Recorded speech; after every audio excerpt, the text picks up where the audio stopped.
Good morning. We're back here having coffee on the porch with my dog Olaf, who has just finished his breakfast. And it is beautiful today, so I've already seen several planes take off, so you might hear some more of that.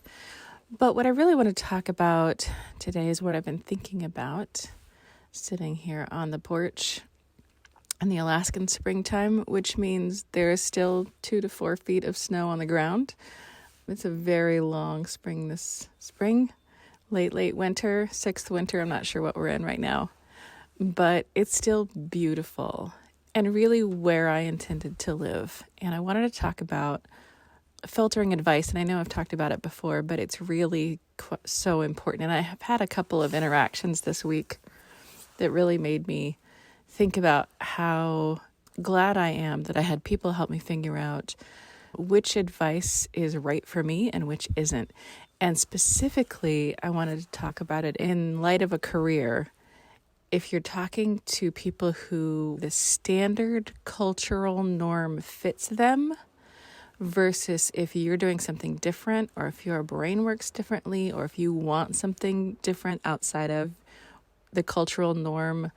And the cultural norm is really often localized to where you are, maybe where you are in the world, maybe your country, maybe even to what neighborhood you live in. For instance, when I was moving from New York City, I knew that I needed more grass and trees. I had looked at some other options, and Alaska was really where I wanted to live.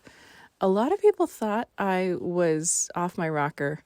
They didn't understand what I wanted. There were lots of theories about why I wanted what I wanted. And in the end, what I knew was I had wanted to live in Alaska for a long time, since I was a child. And it made a lot of sense to me. Growing up in Montana, Alaska wasn't that far of a leap. It seemed more similar to what I was familiar with than New York City was. But it was so far out of the cultural norm there that a lot of the advice I got was really bad advice. Mostly just don't do it, because it meant I was changing a career, a full life, a full career, absolutely everything where I lived. And a lot of people were just like, oh, but your career, like you have a stable career, you're making money, you're good at it, people like you, blah, blah, blah. And that was all true. I was good at it. I didn't really like it. It was fine. I didn't like the industry at all. The work itself was okay. I had learned to love where I lived. It was fine. Like, I could have survived there, but I was also not really happy there. And the leap for some people was too big. And for me, it made the most sense. And so I really had to start learning to listen to myself and to people who could help me make that shift. People who knew the landscape in Alaska, who knew what I needed to know, who knew what was going to work and what wasn't going to work. And that's really one of the main points I want to make. When you are looking for guidance, mentors, random people to talk to, when you're Googling on the internet, when you're in an internet forum, when you're on Reddit, anything like that, make sure that you're taking into account who you're talking to. There's an old saying that says, consider the source, and it's a really apt advice.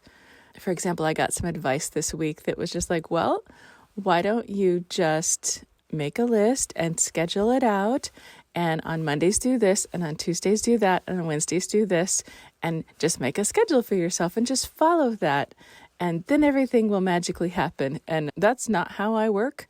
I tend to work in batches, like 3 or 4 days, I'll do all of one thing and get a whole bunch of stuff done. I will do my taxes all at once. I will do a deep dive and get them all done because I'm focused. That's how my brain works. And I need a lot of variety in my life so that every day you're going to be doing this scheduled thing sort of makes my skin crawl and absolutely makes me panic inside to think that I'm going to have to do the same thing over and over for the rest of my life. But that method really worked for this person. And it wasn't categorically bad advice. For people who can stomach it and who really thrive on that sort of fixed schedule, it's really good advice. for people who need more variety and who do better with a deep dive, kind of hyper-focus style of working. Actually, not only is it bad advice, it's counterproductive. Trying to do that is the way for me not to get anything done. All of a sudden, I will start procrastinating, doing all these things I don't really need to be doing.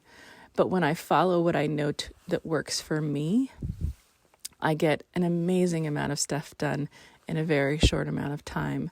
So both if you're trying to make a career leap that is outside the norm of what people around you think is possible or think is prudent or think you can pull off, or they just can't connect the dots, find people who have connected the dots, who are either in that industry, who have done it before, who are close, and really look at starting to take guidance and advice from them.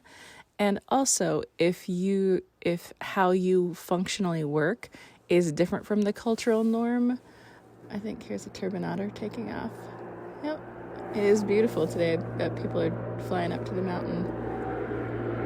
It's a TAT plane. Yay! If you're new and you haven't listened before, I live right on a very small airport, teeny tiny little airport here in Alaska. I live at the base of sort of the base camp for Denali. So climbers, sightseers, all sorts of people are always flying up to the mountain, especially on a bluebird day like today. But to come back to the point, find people who trust you about what you want and trust how you work, how your mind works, and how you operate best. Look for people who can support you in those things, people who can connect the dots to your goals, and people who understand how you function and can help support you. Sometimes it's just that they can encourage you that way. Maybe they can help you set up systems that work for the way that you work so that you can get to those much bigger goals. And even if it's a really small goal, but it's big for you, to me, that's really the same thing. So I hope that's helpful.